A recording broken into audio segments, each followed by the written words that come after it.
Hi, I'm Tim. Join me in this video as we discuss the RadioLink D460 ready to fly RC model airplane. Let's get to it.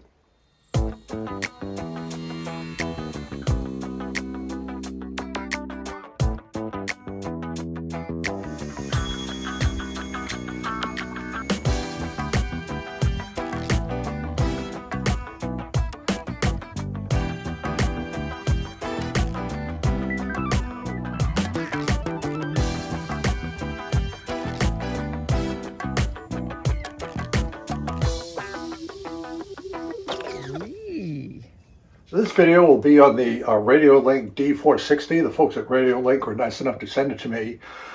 And I've got to tell you, it's a nice airplane. I'm very impressed with this airplane. This, we'll do an unboxing right after this general description, but this basically is what you see. The only real construction you have to do is this fin has to be put in. There are magnets that hold in the fin. However, just to make sure this doesn't go away, I used a little bit of 5-minute epoxy, but everything else is as you see it. The prop is held on by an elastic band, which is pretty standard there. It does have a brushless motor. The weight is 6.5 ounces. It's a 3-channel model, 2 servos plus the throttle and the electronic speed control. And the way it works is with elevons up and down together for pitch and differential throw for roll control. The servos are all installed, nice strong links with a wire. These little white things are skid guards to keep from banging up your servo arms.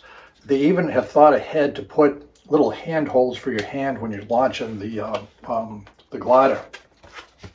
This is the access hatch to get to the equipment. It's held on by 3 very powerful rare earth magnets, electronic speed control, the battery, the receiver, electronic speed control, the battery, and then that very nice brushless motor with the mount.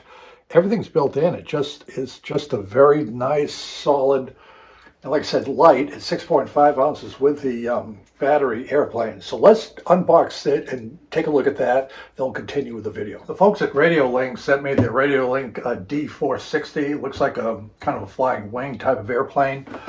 Nice box, not a ton of information on here. Stabilized mode, gyro, manual mode. So it's got different modes we'll have to play around with. And so that's the box. That's really about it. So let's take a look at what's inside of the box. And this is what you take when you slide it out. Very nice packing with the foam and all that stuff. This is the airplane. Everything's inside.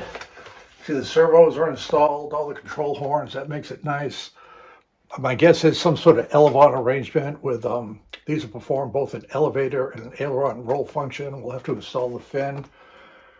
A brushless motor, which is nice. Okay, so brushless motor and elastic bands will hold on the prop. Standard instruction manual. These are the 2 props of the retainers and a screwdriver, some Velcro to help install that. This version comes with the transmitter. And so this is the RadioLink transmitter with the various mode switches up here. We'll have to look at the instructions to see how that works. Trim buttons, throttle, just fairly standard transmitter, 2.4 gigahertz. This is the vertical fin. Some additional charging things for the battery. And these are some additional electronics. And then finally it comes with 2 batteries, which is nice. It's a 2-cell LiPo with a balance plug, so you should be able to balance them, charge them if you have a separate charger. So that's good for the airplane. And that looks like everything that comes with the kit. So the next thing is to put together, study the instruction manual, and then we'll take it from there. Let's also take a look at 2 websites. In this day and age with RC models, the websites have a lot of information. We'll look at RadioLink's website. The folks at RadioLink are very focused on technology and just advanced technology like the gyros in this one. So it stands to reason they have an excellent website. They do. We'll go through that. And also we'll take a look at the Amazon website. The Amazon website can be useful because you get these other little things like customer reviews, which I think are very useful, quite positive for this aircraft. But the other thing I stumbled upon on the Amazon website are some extremely useful videos from a place called RadioLink Direct, which I guess is RadioLink, that does a very good job of describing some of the components of the aircraft. So let's take a look at the RadioLink and Amazon websites. This is a RadioLink website, just a very nice presentation, some of the features of the model. It says 30-minute flight time. I'm not sure you get 30 minutes, but with that 800 milliamp battery, you get a long flight time. They talk about the angle of attack calibration. I don't think that needs to be done. Some other things like the 3-axis gyroscope, 3-axis acceleration transducers. If anybody knows what that means, put it in the comments. We'll discuss the stabilization mode, the beginner mode, advanced, and master mode. Those are all very easy to use switches on the transmitter. The EPP foam looks very good. Drone weighs about 6.5 ounces. Just very nice appearance. These are skid guards for the controls, handholds to launch it, backpack if you want. RadioLink likes technology. This is one of their transmitters where you use a smartphone as a control screen for doing various things, getting telemetry from the drone if you want to take that route. They talk about the brushless motor, which is nice, electronic speed control, props, and a quite large battery. The battery charger comes with it, although I used my regular charger with a balancer and just some pictures of it flying. Flying indoors, I'd be careful. It's a pretty quick model. You have to have a large flying area. Taking a look at the Amazon website is useful. There's a lot of information supplied by RadioLink. The picture, good description. Of course, you're going to get very fast delivery anywhere with Amazon. Taking a look at the pictures on the left-hand side, again, further information, details what it looks like. And more importantly, as you go down towards the bottom, they include some videos that are really quite helpful on understanding this airplane. So this is one of the included videos from RadioLink Direct. It's a very informative thing, describing the brushless motor, the prop, what goes on inside the hatch with the ESCs, flight controllers, and so forth. All very useful information with the fin, the underside, the material, just a good presentation and description of the model, again, on the Amazon website. And continuing with these video series, here is one with one of the technicians describing about the motor locked and unlocked switch on the left top of the transmitter and the right switches on the right with the various stabilization modes. So the folks at RadioLink really like their technology. I think they're quite good at it, but sometimes it gets a little bit complicated with the manuals. What they really need is a quick start guide just to get something in a couple of steps to get it out flying. And so this video is going to be your quick start guide. And I'll show you some examples here of pictures from the manual, but you have actually two manuals. You have the instruction manual for the aircraft itself, and then another one just for the transmitter. I think this transmitter is used with other models, other things that they make, so it has a lot of software in it to help it, but I didn't really look at this at all. And this RadioLink instruction manual, it goes through a lot of things, like how to, the ESC is working, usage of the motor. It says make sure the motor is installed tightly and rotates smoothly, not super useful. It doesn't mention to glue on the fin and things like that. However, there are two things that it mentions that are important. This is the transmitter. It's a nice simple transmitter. Like I said, it has other functions for other things that it may be used for. As a standard up-down, roll, left-right, throttle, and there's no rudder, there's no fourth channel here. The on-off switch, lights to indicate the charge status. It has a built-in battery, which is very nice. A charger comes for this, and trim buttons, which are also a very nice feature.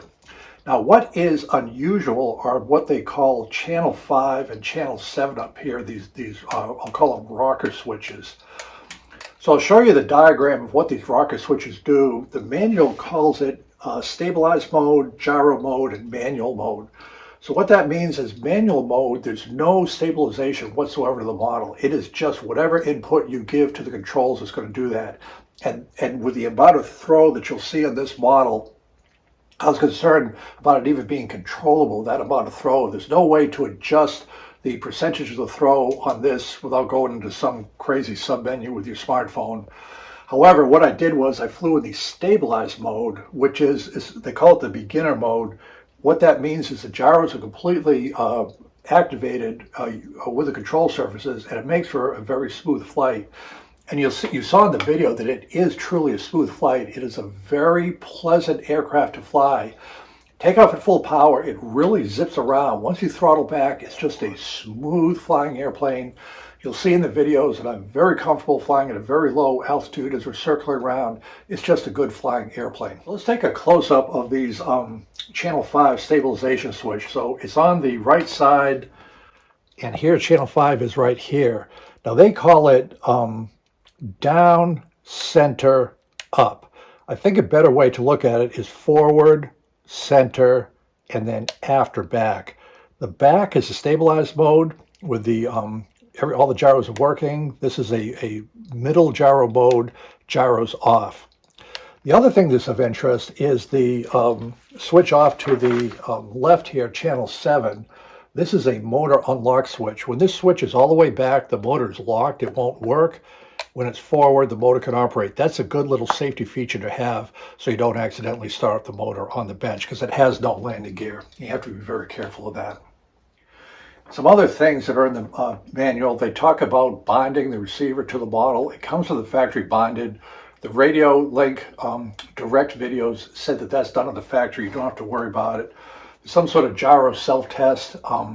Again, the videos imply that that was done at the factory. I did not do a gyro self-check. There's an attitude calibration. I don't even know what that is. I did not do that. And so the model flew fine. I just throw that out that I don't think you have to do all that stuff, but I think RadioLink is covering all their bases in case for some reason it does not come bonded from the factory that you'd have to do that. So let's take a look at the gyro stabilization mode. I've plugged in the battery here. You can see there's plenty of room here. Comes with 2 batteries. There's Velcro that you can use to help secure it in the battery in the hatch location. And just for the heck of it, we'll go ahead and put this on, and everything just snaps right into place. So the motor is powered up. Remember, when you have the prop on, you've got to be super careful not to let it fly away or hurt yourself. The switch is all the way forward. I'll hold it, and that makes it the prop safe. We take this switch and we put it back. Now it's working. And these are the controls. So we'll take a look at the controls. And when your stick goes up, both elevons go up. Down, both elevons go down. And when you turn, this is differential elevons, a combination of elevator and ailerons. That's how you get your control. So totally normal, effective way for what is a flying wing for all intents and purposes.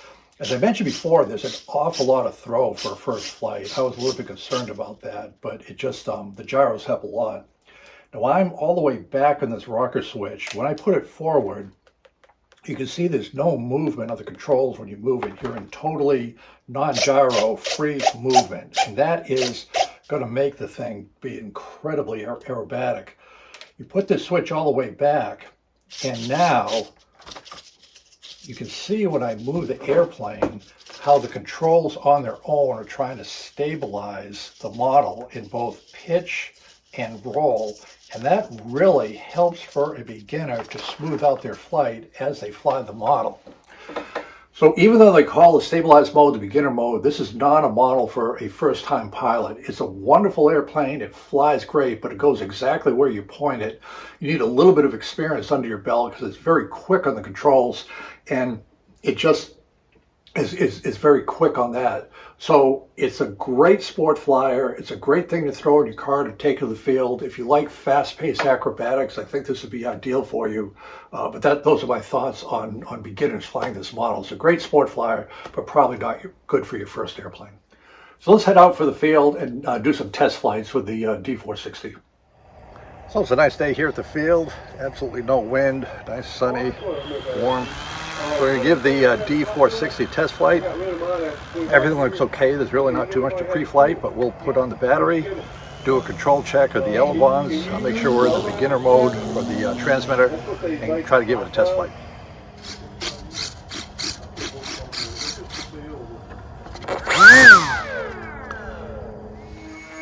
This was, by no kidding, made in flight. Brent doing the honors of the hand launch.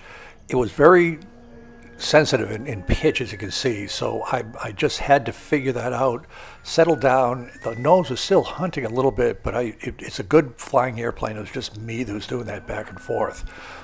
Very easy to fly, easy to see, lightweight, good to fly in slow. Second flight here, I did a hand launch.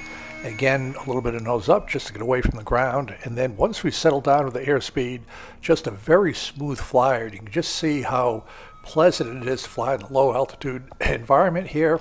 Keeping it in sight, nice quiet. And again, with lightweight and that large wing, just tons of lift when you add just a little bit of power.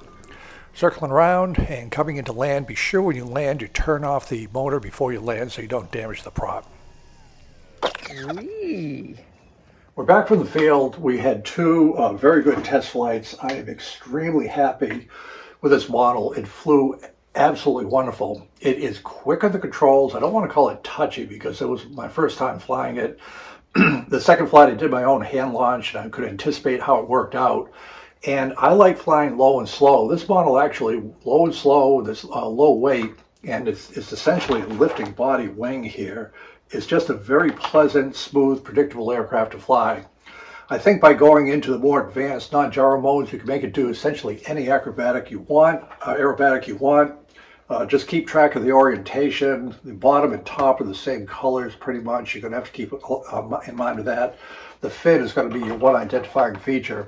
But it's a fun airplane. The EPP foam looks good. I think it's going to be very tough. It's a good flying aircraft, so I highly recommend this for your flying fleet. Best of luck.